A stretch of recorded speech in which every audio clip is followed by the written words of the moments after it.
I feel the spirit moving in me. I feel the spirit moving in me.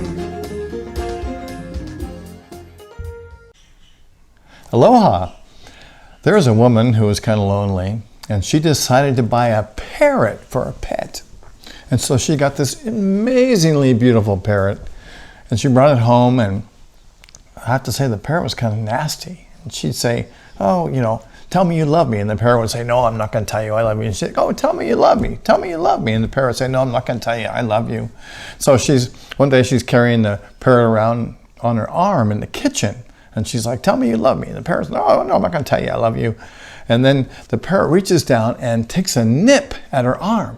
And she grabs the parrot, she opens the freezer door, and she puts the parrot in the freezer and shuts the door. And the parrot rustles around inside the freezer for about a minute. And then all of a sudden, it's dead silence. And the woman's thinking, oh my gosh, I killed the parrot. So she opens the door, and the parrot is like standing at attention, right in the center of the freezer, right in the middle. And the parrot says, I'm very sorry. I promise I will never do those kinds of things again. I will be the most obedient parrot that you've ever seen. Please forgive me. The woman says, okay, all right, I'll give you another chance. Come on out. So she reaches out her arm, and the parrot climbs up on her arm. And she shuts the freezer door, and the parrot looks at her, and then the parrot motions over towards the freezer door and says, but tell me, what did the chicken do? I love that joke. You probably heard it before, but it's a great joke about forgiveness. Years ago, a friend of mine had this amazing MG. And this friend and I go back, way back. In fact, he had this MG when we were in high school. And as we got older and progressed, and the car no longer ran, and it was in his garage. And every time I'd go and see him, we'd talk about the MG and the times that we had and the fun that we had in and around this car. And we'd always go and look at it and talk about it and sit in it. And as years passed, he called me and said, hey, I'm going to get rid of this MG. I need to get it out of my garage, and I'd like to give it to you. Would you like it? I know that you'll fix it up. So I was like, oh yeah, I'll take that car. So we had it towed over to my house in San Ramon, California, and I put it in my garage. And one day I'm out in my garage looking at my car, and a neighbor across the street comes over, and he introduces himself, and he says, hi, I'm Mick. And it's obvious that he's English, and we talk, and he's talking about having this kind of a car himself. And he said, oh, by the way, I'm a mechanic, and I could get this car running and make it beautiful for you. Are you interested? And so, well, sure. So I let him do a few things, and pretty soon it got larger, and he ended up spending months working on this car and made it the most amazing and beautiful car. And in the meantime, I became really close to him and his family, and we were friends, and we did things socially. And one time we went to a carnival that was close by, and I love to take pictures. And so I took a picture of his daughter, who was 2 at the time, on a carousel. And I have to say that picture just came out really, really beautiful. And I liked it so much that I made Mick and his family a copy of the picture, and I made one for myself. They hung theirs in their living room, and I hung mine in my office. And about a year passed, and I would take this car out and drive it once in a while. But every time I would drive it, I'd come back and something needed repair. And so I would take it across the street, and Mick would fix it. And this car became like a hole on wheels that I kept throwing money into. And so I told Mick, you know, I really need to sell this car. And he says, oh, no problem. I'll sell it for you. And so in about a week, he sold this car for $2,000, which is what I wanted for it. And, you know, I said, oh, great, you know, can you write me a check, or how would you like to pay me? And he says, well, I have to tell you, I had to buy another car with the money that I got from your car, because this is how I make my living, by fixing and selling cars. So I can't give it to you right now, but I'll give it to you soon. So I was like, okay, well, that's good. So a month went by, and 2 months went by, and I'm like, you know, Mick, I really need you to pay me for this car. And he's like, okay, I'll pay you. I will pay you, I promise. And another month went by, and then 6 months went by. And one day I'm in my garage, and I open my garage door, and I look out, and I look at Mick's house, and something's very different. It's like all of the personal things around their house are gone.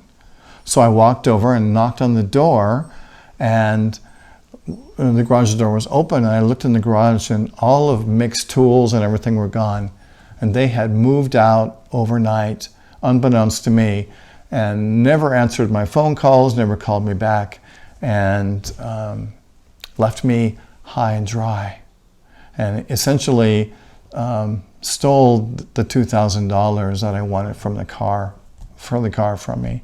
And I was angry, and I was upset, and I really felt like, you know, all the love that I gave to Mick and his family, and what I got in return was lovelessness.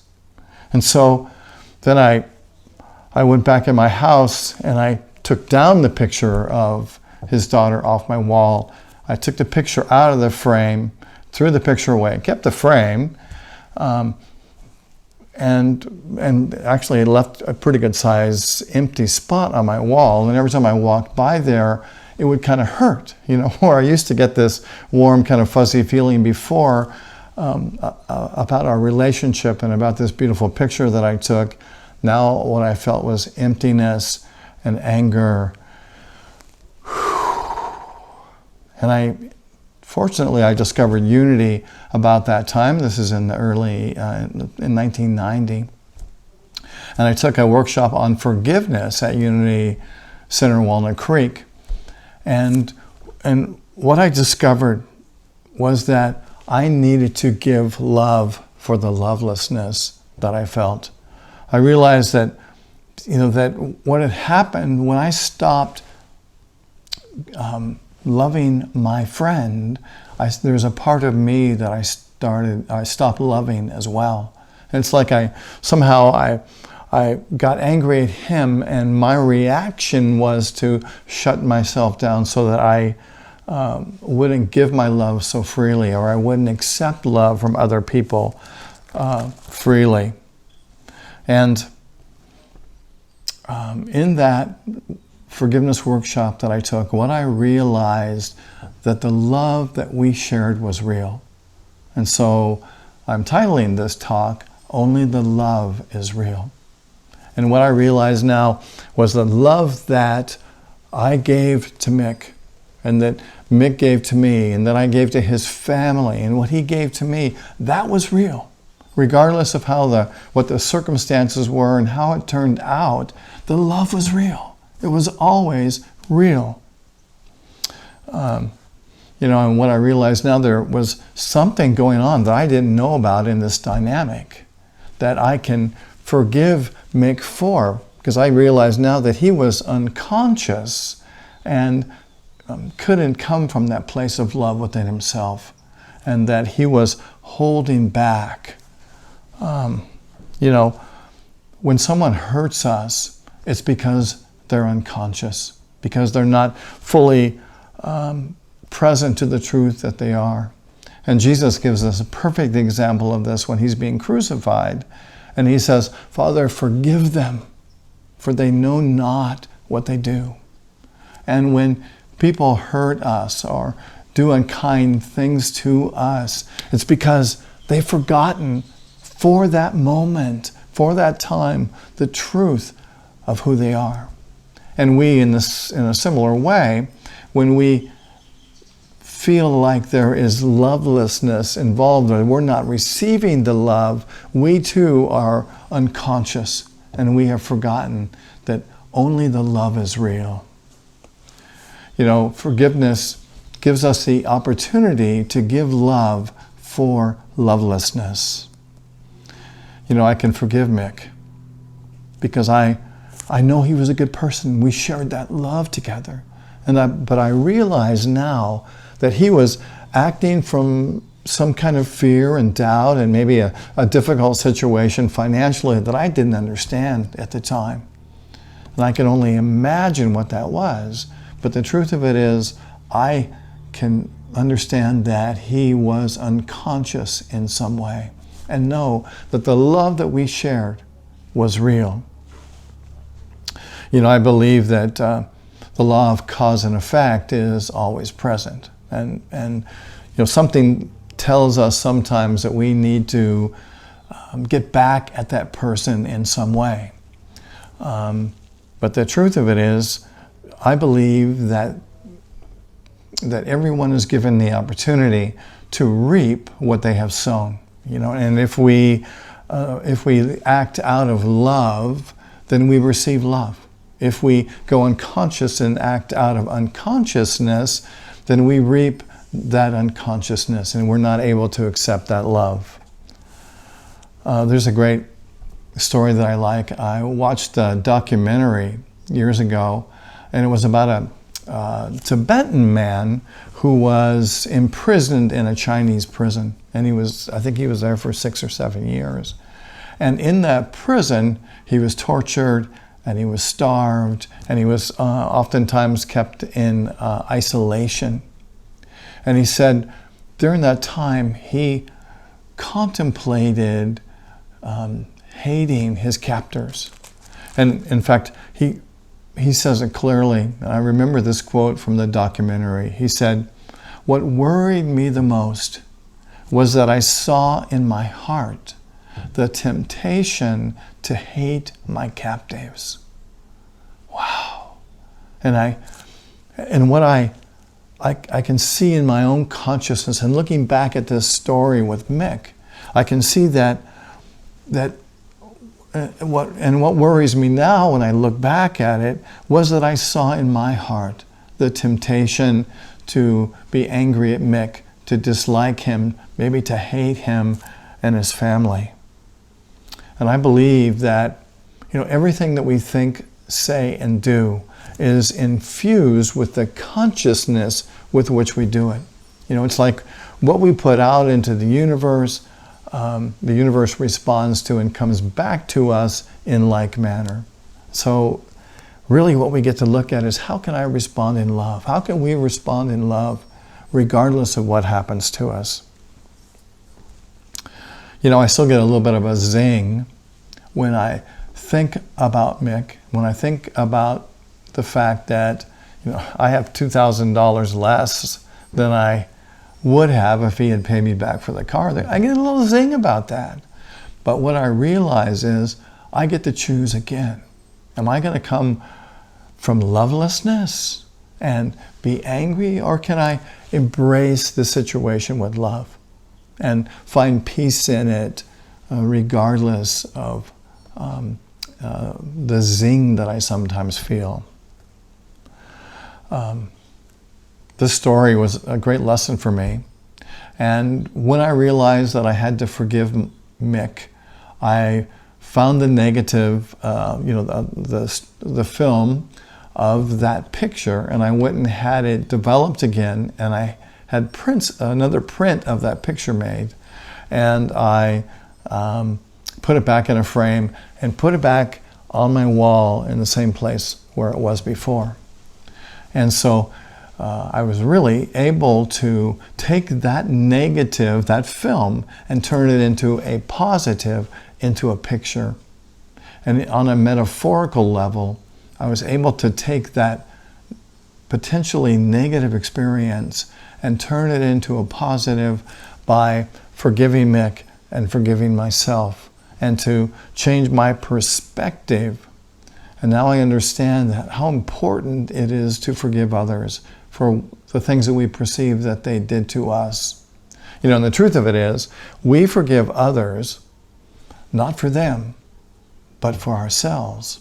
Because when we forgive others, it's like we take away the veil that keeps us from experiencing the love that the universe wants to give us. It's like we take the kink out of the hose that is bringing love to us when we forgive. There's a great story that I like, and I've told it many times, about Dr. Albert Cliff. He was a biochemist and an author, a spiritual teacher, a spiritual counselor. He wrote the book, Let Go and Let God. And he tells about a patient that came to him one day. And the patient walked in, and the patient was on crutches and could barely walk. And the patient sat down and they talked, and Albert asked him, tell me what's going on with you. How long have you been crippled? And the man said, I've been crippled, I guess about 8 years. And Dr. Cliff asked him, well, tell me what's happened in those 8 years. And he said, well, 8 years ago, my brother and I had a business together. And I discovered that my brother stole money from our business. And so it forced me to withdraw from the business, and it forced me not to like my brother, in fact, to hate my brother. And Dr. Cliff had an incredible idea, and he says, I'd like to sit with you right now and for you to write a letter of forgiveness to your brother. So they sat down and they wrote this letter, and the man signed it, and they put it in an envelope, and they stamped it. And then Dr. Cliff said, I want you to take this letter to the post office right now and mail it. And the man's like, oh, great. Okay, so the man stood up, walked to the door, and turned around and said, thank you. And Dr. Cliff said, haven't you forgot your crutches? And the man said, I don't need them. I don't need them. And he never needed crutches again.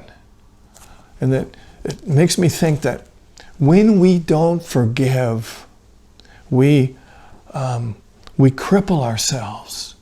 It's like we cripple the ability to be whole and present in the world. We cripple ourselves because we're not able to love. We're not able to receive love. And I'd like to end this talk by sharing with you a poem that I wrote a few years ago. And it's titled, Only the Love is Real. Even when it feels as if you've hurt me, with new eyes, I see that the unforgiveness lies in me. Only the love is real. You hurt me and do not know, but I can look within and let it go. The love in my heart you cannot steal. Only the love is real. When I look back at the times we laughed, all the joy and the love we shared, love has been the truth for us. Only the love is real. The things you did cut me deep. I have decided it's time to give them rest. I know we really did our best. Only the love is real. I won't be captivated by my pride. In truth, only love can abide. No matter what I feel, only love is real. From the truth I will not hide, even if you are no longer at my side. Forgiveness in my heart has healed. Only the love is real. Only the love is real for me right now. And that's our affirmation today. Affirm that with me. Only the love is real for me right now. Say it again. Only the love is real for me right now. And I invite you to close your eyes. Take a deep breath, breathing into this moment. Maybe to take that conscious journey to your heart, to the area around your heart, and to feel the love. And to say only, the love is real for me right now. Breathing in and breathing into your heart space. Breathing in to this place of love. Knowing that only love is real. And perhaps there's someone or some situation that you can bring into this safe space around your heart today or tomorrow. And maybe that image comes into your mind right now of something where there's a emptiness in your heart that wants to be healed towards someone that has maybe hurt you, or some situation that is painful. And maybe right now there's nothing more to do than be aware.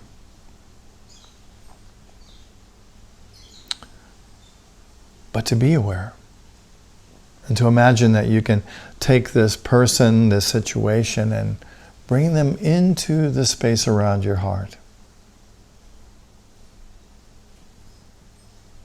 And to say to them, to say to the situation, only the love is real. Only the love is real. Only the love we shared. Only the love we have is real. It's still there.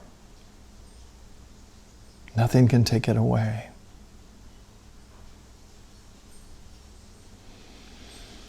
And let's just take a few moments to rest in this knowingness in the silence. Only the love is real.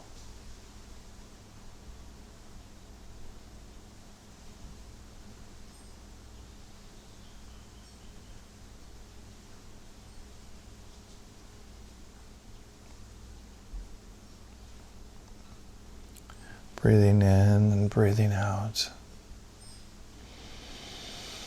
Giving thanks for this awareness, for the truth, for the love. Only the love is real right now. Breathing in, breathing out, and beginning to bring your awareness back to this moment, to sense the light in front of your eyes and to open your eyes whenever you're ready. And so it is. Namaste. And I invite you now to prepare your tithes, your love offerings, your contributions to Unity Church of Maui. And I want to thank you in advance for sharing your gifts with us, because it is your gifts that give us this financial energy to continue to do what we do and to bring this message to our community and to the world. And I know and I believe that as you share your gifts with us, you are a partner with us in this good work, and that you are part of this creative energy that's moving in and through the world. So as you hold your gifts in your mind, or maybe physically in your hands, let's affirm and pray together our prayer for prosperity, which begins: through a grateful, giving heart, my mind and life overflow with the abundance of God's all-providing, infinite supply. And so it is. Amen and namaste. So I've got just a couple announcements for you today.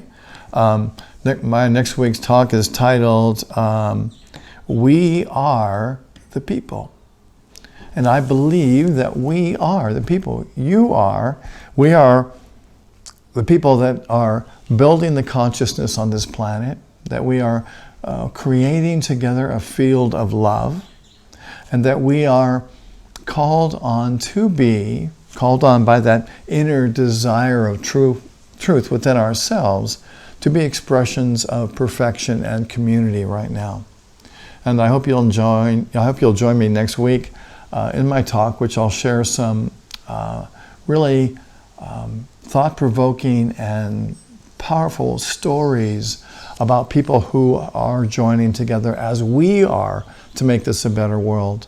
And we're seeing it happen in our spirit groups at Unity Church of Maui.